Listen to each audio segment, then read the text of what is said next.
Start, let us proceed. तो जो हमने एग्जांपल में 1 कर लिया, राइट।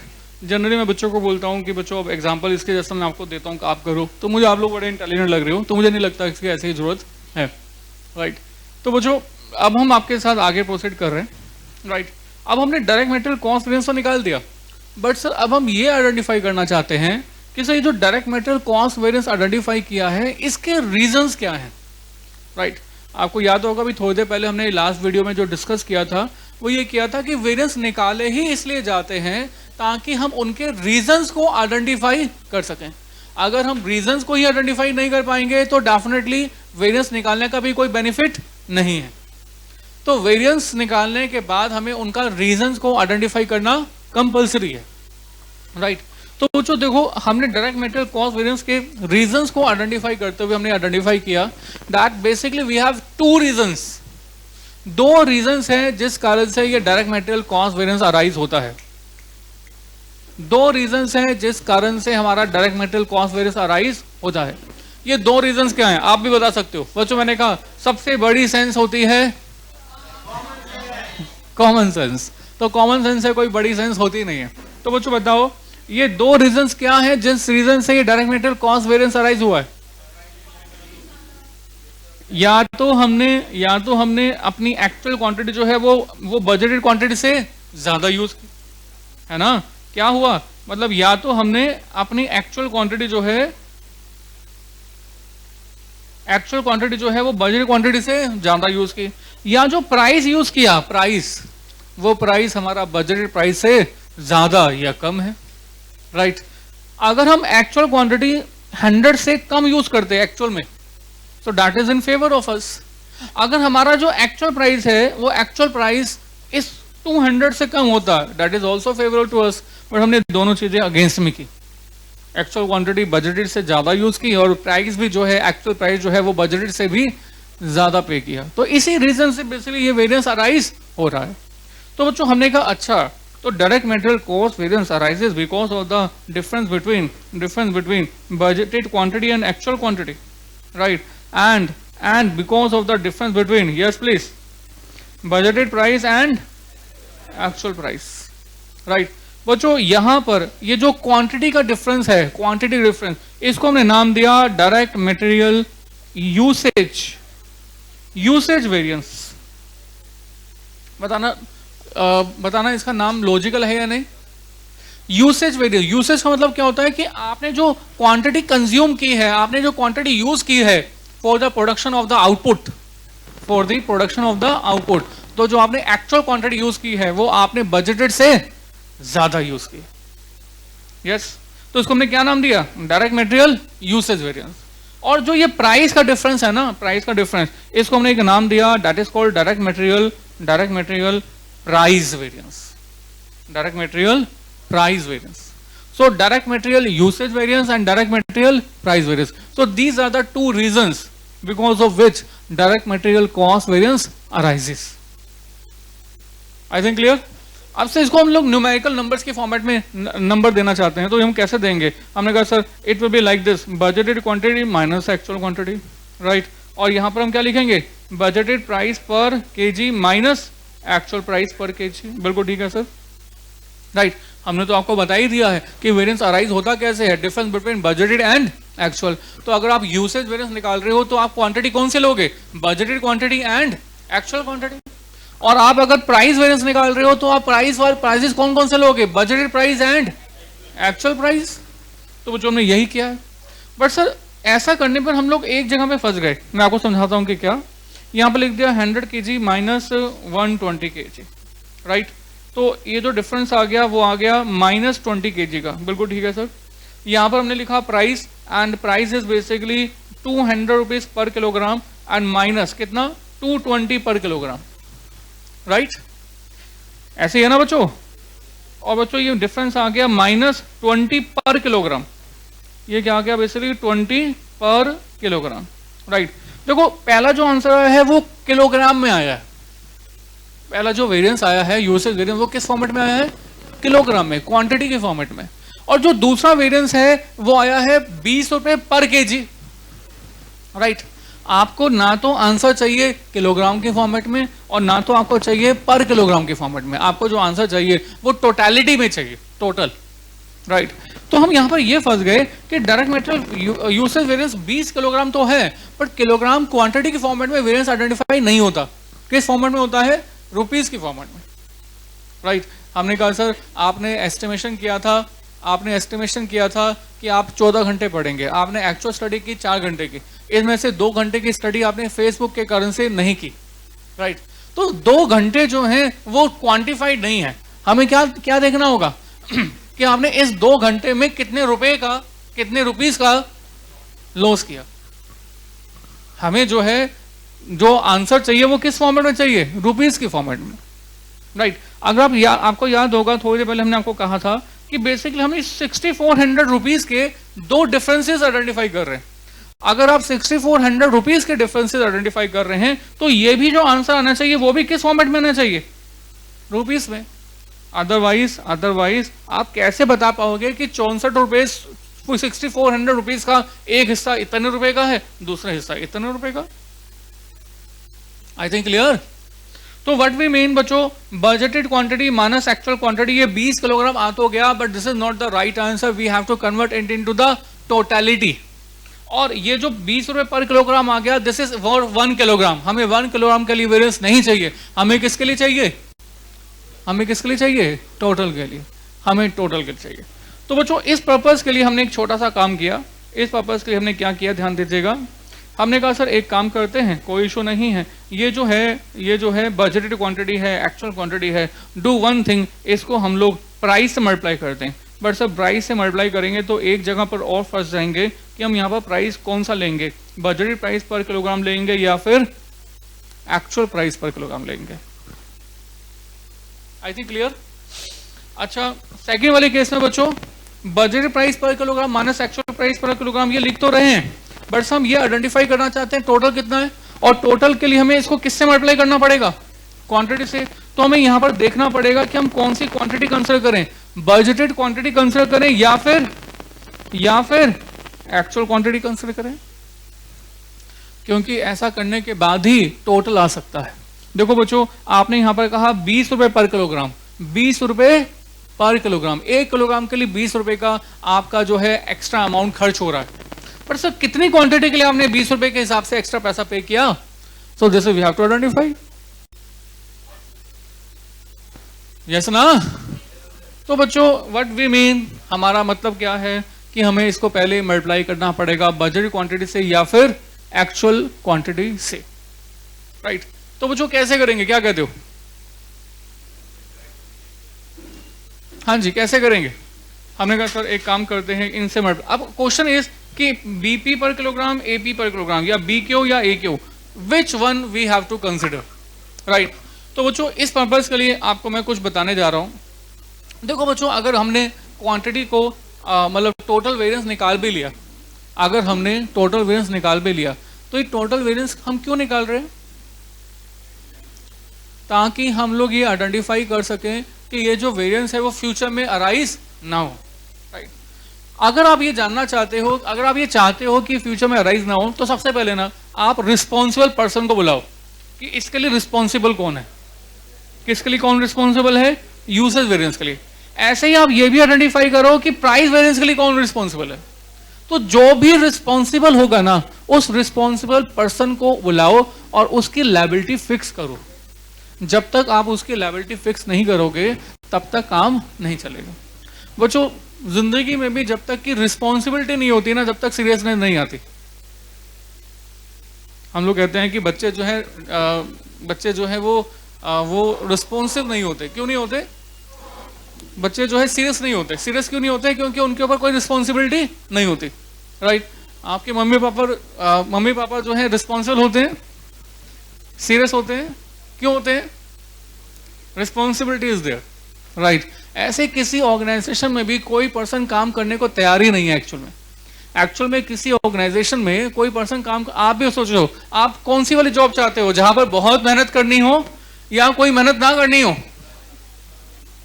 हम तो चाहते यही है कि ऐसी जगह पे काम मिल जाए जहां पर सिर्फ जाना हो, बैठना हो, एसी लगा हो, चेयर लगी हो बड़ी वाली अच्छी वाली, और बस वहां पर जाना हो और आके और लंच करना हो, वापस आ जाना हो, और अपने अकाउंट के अंदर महीने के 4-5 लाख रुपए का अमाउंट क्रेडिट हो जाए। कौन कौन चाहता है ये सब? क्या बात है, सारे चाहते हैं, राइट। अभी 2 दिन पहले 3 दिन पहले इकोनॉमिक टाइम्स में आया था दैट India is officially declared to be a laziest country. Official, now it's official कि यहाँ पर कोई चल के राजी नहीं है। यहाँ पर जो एक ऑन एन एवरेज इंसान चलता है ना, मतलब कदम से चलता है, तो वो पूरी की पूरी कंट्री में आई थिंक 39 नंबर पे आ रहा है। सो इट्स अ वेरी, मतलब अराउंड 60 कंट्रीज के अंदर ये रिसर्च किया गया, उसमें से 39 नंबर पे हम लोग हैं। So India is now A laziest country officially, right. हालांकि ये सभी लोगों के लिए नहीं है, नो डाउट। अगर इंडिया वाकई में लेजी होता है तो इंडिया ग्रो कैसे करता? तो अगर ग्रो कर रहा है तो there is some reason about this, right. ये एक ऐसे स्टैट्स मैंने बोल दिया, it's ignore it. What I mean to say, मैंने क्या कहा, कोई पर्सन काम करेगा ही नहीं जब तक कि वो किसी चीज के लिए रिस्पॉन्सिबल ना हो, राइट। तो बच्चों देखो, हमने यहाँ पर वेरिएंस तो निकाल देना है, पर वेरिएंस निकालने के बाद क्या करना है? किसी पर्सन को रिस्पॉन्सिबल ठहराना है। अब मैं आपसे पूछता हूं बच्चों कि ये जो यूसेज वेरिएंस है, इसके लिए रिस्पॉन्सिबल कौन होना चाहिए? मैनेजमेंट होना चाहिए, बिल्कुल ठीक है। पर बस सर, मैनेजमेंट के भी कई सारे पार्ट्स होते हैं, राइट। तो मैंने कहा सर, एक हमारा डिपार्टमेंट होता है जिसको हम बोलते हैं प्रोडक्शन डिपार्टमेंट। प्रोडक्शन डिपार्टमेंट का क्या काम होता है? रॉ मटेरियल जब उस डिपार्टमेंट में एंटर करेगा, इनपुट करेगा, तो ये डिपार्टमेंट उस वाले वर्क को एग्जीक्यूट करेगा, राइट, और रॉ मटेरियल को यूज करेगा। अगर किसी डिपार्टमेंट में रॉ मटेरियल ज्यादा लगा है, अगर किसी डिपार्टमेंट में रॉ मटेरियल का कंजम्पशन ज्यादा हुआ है, तो कौन सा डिपार्टमेंट इसके लिए रिस्पॉन्सिबल है? Production department, right. मैंने कहा कि आपकी किचन में सामान अगर ज्यादा लग रहा है तो कौन रिस्पॉन्सिबल है?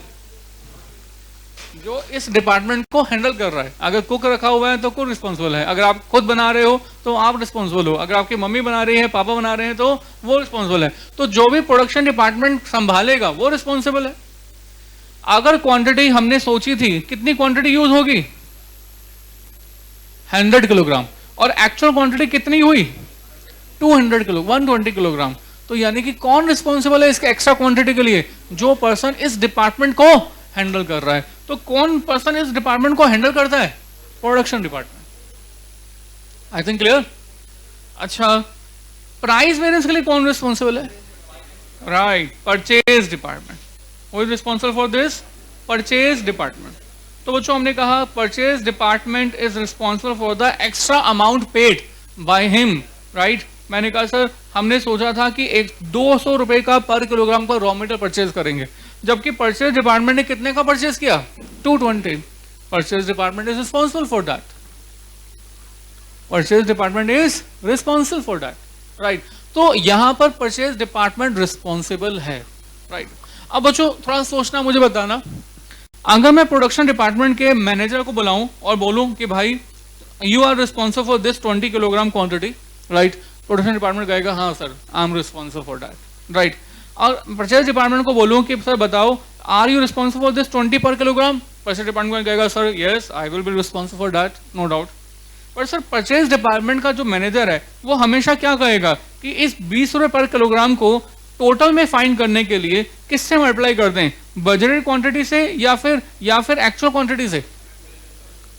हमेशा परचेज डिपार्टमेंट ये कोशिश करेगा कि उस पर जो लायबिलिटी आए वो कम से कम आए। तो कम वाली लायबिलिटी कब आएगी? बजटेड क्वांटिटी को यूज करके या फिर एक्चुअल क्वांटिटी को यूज करके? बजटेड क्वांटिटी को यूज करके। तो व्हाट आई मीन टू से कि हमेशा ये हमारा परचेज डिपार्टमेंट कोशिश करेगा कि कौन सी क्वांटिटी को लिया जाए? Budgeted quantity. कौन सोच रहा है ये? Purchase department. सही सोच रहा है, गलत सोच रहा है? अपनी तरफ से तो ठीक सोच रहा है ना। हर एक इंसान अपनी तरफ से हमेशा ठीक ही होता है। अच्छा, प्रोडक्शन डिपार्टमेंट क्या सोच रहा होगा? प्रोडक्शन डिपार्टमेंट क्या सोचेगा कि सर ये जो प्रोडक्शन डिपार्टमेंट है ये कौन सा प्राइस यूज करे? ये प्राइस यूज करे ये बजटेड प्राइस पर किलोग्राम वाला या एक्चुअल प्राइस पर किलोग्राम वाला? कम वाला। तो कम वाला जो प्राइस है वो कौन से वाला है? हाँ जी, कौन से वाला है? बजटेड वाला। तो हमारा प्रोडक्शन डिपार्टमेंट ये सोच रहा होगा कि कौन सा प्राइस कंसिडर करें। हाँ जी, कौन सा प्राइस कंसिडर करें? बजटेड। तो सोचो, थोड़ा सोचो, इधर ऊपर ध्यान दो, दोनों के दोनों बजटेड के बारे में सोच रहे हैं, राइट। बट सर अगर सिचुएशन ऐसी होती कि ये 200 होता और ये 180 होता, ये 100 होता और ये 90 होता, ये 100 होता, ये सपोज करो 180 होता, तो ये लोग क्या बोलते?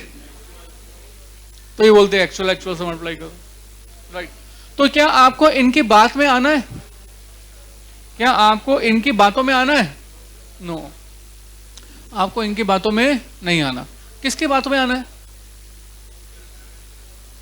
सबसे बड़ा क्या होता है? CS। सबसे बड़ा क्या होता है? CS। तो हमें CS की बात में आना है ना। CS stand for the company secretary, common sense. So यहां पर हमें कॉमन सेंस लगानी होगी, राइट। कॉमन सेंस क्या कहती है? देखो कॉमन सेंस ये कहती है, लॉजिक भी है वैसे, ये लॉजिक क्या कहता है, that the purchase department is not responsible for the budgeted quantity, because हमारे परचेज डिपार्टमेंट को हम बेसिकली एक कमांड देते हैं कि सर ये क्वांटिटी आप परचेज करके आओ, और किस प्राइस पर परचेज करके आओ, किस प्राइस पर परचेज करके आओ, जो प्राइस हमने एस्टिमेट किया है। नो डाउट एस्टिमेशन जब बनाया होगा तो परचेज डिपार्टमेंट को साथ में लेकर रखकर बनाया होगा या नहीं? Definitely yes.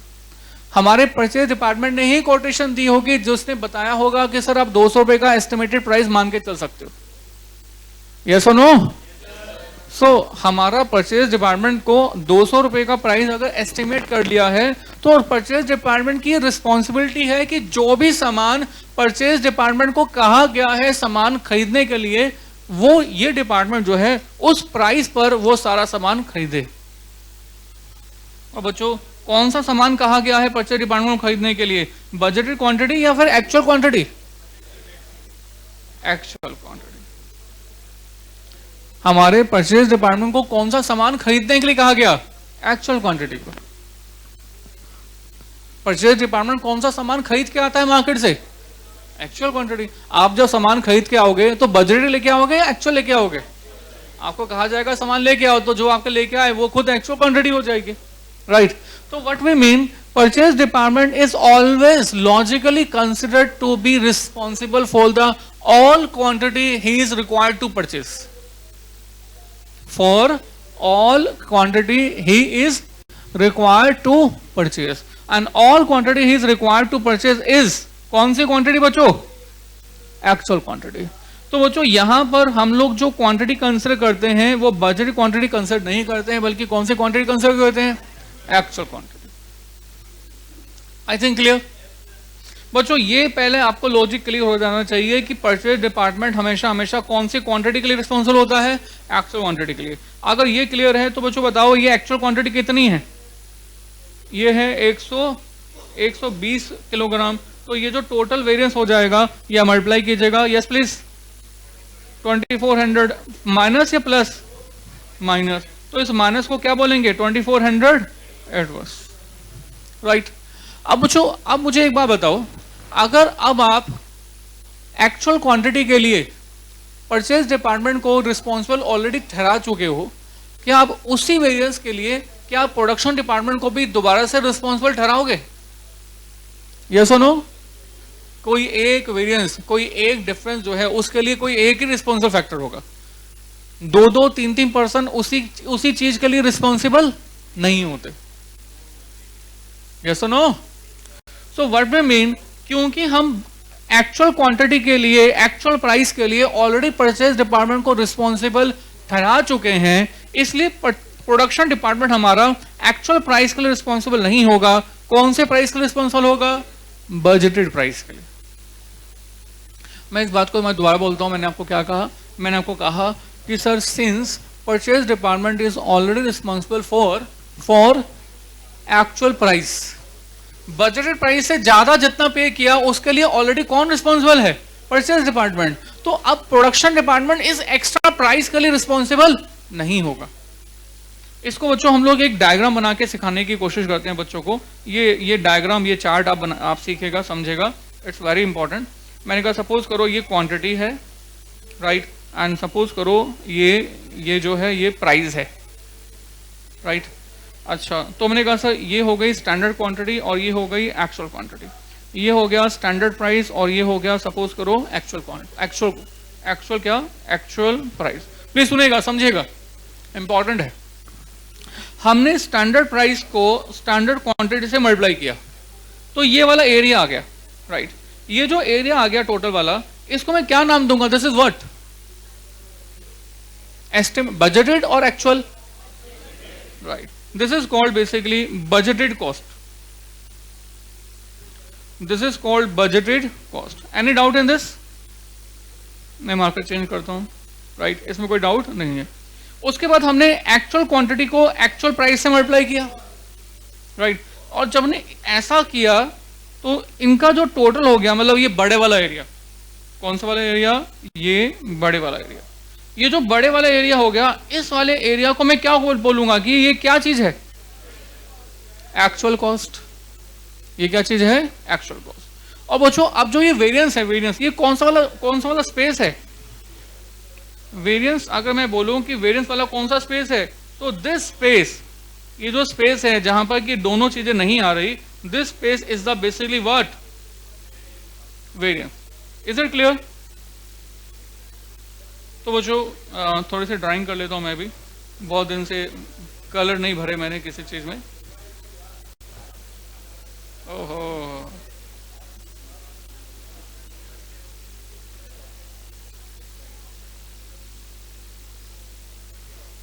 Okay.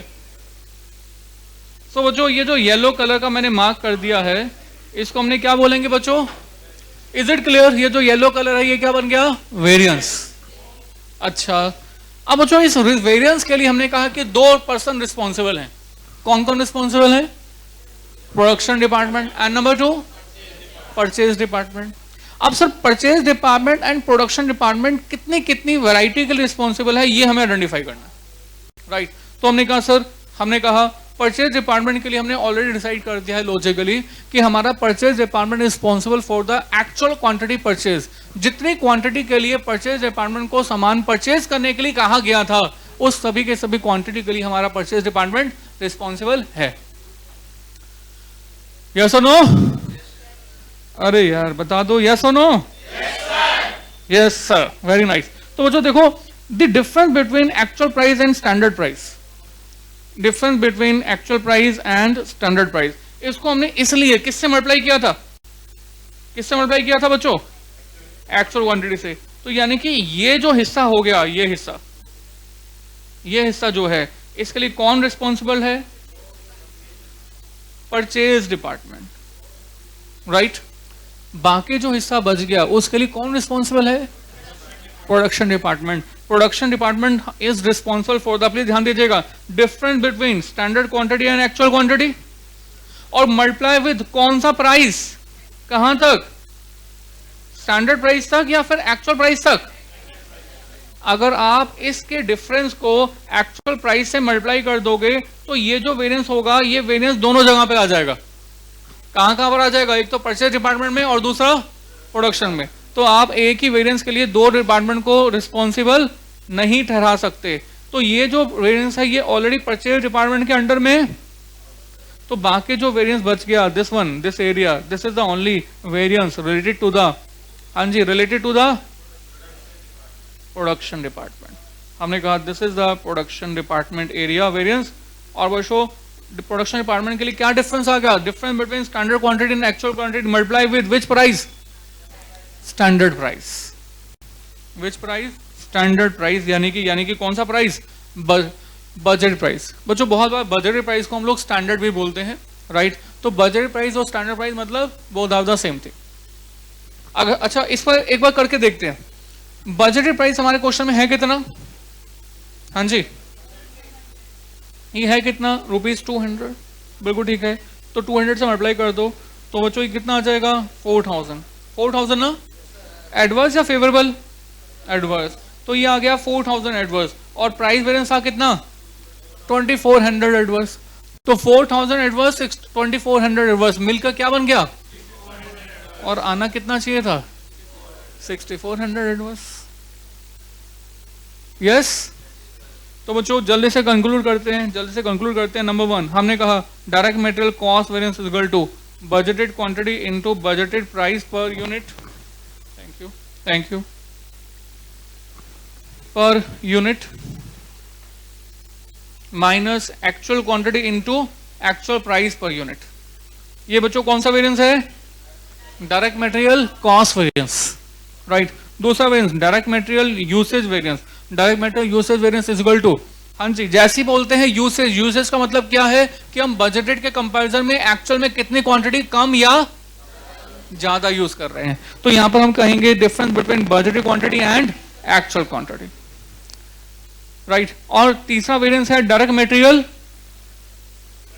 Price variance and it is a difference between, जब जैसे ही बोलते हैं प्राइस वेरिएंस, तो प्राइस वेरिएंस का मतलब क्या हुआ कि हम बजटेड प्राइस का कंपैरिजन में एक्चुअल में हम कितना प्राइस ज्यादा या कम पे कर रहे हैं। तो difference between budgeted price per unit minus actual price per unit. जो ये प्राइस वेरिएंस है इसके लिए कौन रिस्पॉन्सिबल होता है? Purchase department. और परचेज डिपार्टमेंट हमेशा कौन सी क्वांटिटी के लिए रिस्पॉन्सिबल होता है? एक्चुअल क्वांटिटी के लिए। तो हम लोग यहां पर हमेशा एक्चुअल क्वांटिटी ही कंसीडर करेंगे। और बाकी बचा direct material usage variance. Direct material usage variance के लिए कौन रिस्पॉन्सिबल होता है? Production department. तो प्रोडक्शन डिपार्टमेंट एक्चुअल प्राइस के लिए रिस्पॉन्सिबल नहीं होगा, क्योंकि प्राइस के लिए ऑलरेडी कौन सा डिपार्टमेंट रिस्पॉन्सिबल हो चुका है? Purchase department. तो हमारा प्रोडक्शन डिपार्टमेंट कौन सी वाले प्राइस के लिए रिस्पॉन्सिबल होगा? बजटेड प्राइस पर यूनिट के लिए। बच्चों these are the three formulas. I think clear? Right. Copy करेंगे पहले? राइट, चलिए पहले कॉपी कीजिएगा। कॉपी करने के बाद आप जल्दी से एक एग्जांपल कीजिएगा। एग्जांपल नंबर 2 मैंने आपको एक इंफॉर्मेशन दे दी। मैंने कहा sir budgeted and actual, right. और मैंने आपको यहाँ पर क्वांटिटी दे दिया, लेट अस से 2000 kilogram and 2200 kilogram, right, and then price per kilogram is 200 and 190. Find number 1 direct material cost variance, number 2 direct material price variance, and number 3 direct material usage variance. Use, हाँ जी कर सकते हैं। अच्छा एक छोटी बात बतानी मुझे रह गई, मैं बता देता हूँ प्लीज हियर। बच्चों इन सबके साथ ना हम एक रिकंसिलिएशन बनाते हैं। रिकंसिलिएशन मतलब कि हम दो वेरिएंसेस को मैच करके तीसरा वेरिएंस निकाल रहे हैं, right. What I mean to say, direct material usage variance कितने रुपीस का आया था अभी? 4000 रुपए का। एडवर्स या नेगेटिव? एडवर्स आया था। डायरेक्ट मटेरियल प्राइस वेरिएंस कितने का आया था? एडवर्स और फेवरेबल? एडवर्स। तो ये कितना हो गया? 65। तो ये भी एडवर्स हो गया। तो ये जो बन गया that is what? Direct material cost variance. So this is called reconciliation. हमने रिकंसाइल कर दिया वेरिएंसेस को आपस में। यस, तो कॉपी करेंगे और कॉपी करने के बाद ये एग्जांपल करेंगे अपने आप से और तीनों वेरिएंसेस फाइंड करने हैं, राइट। Let us start.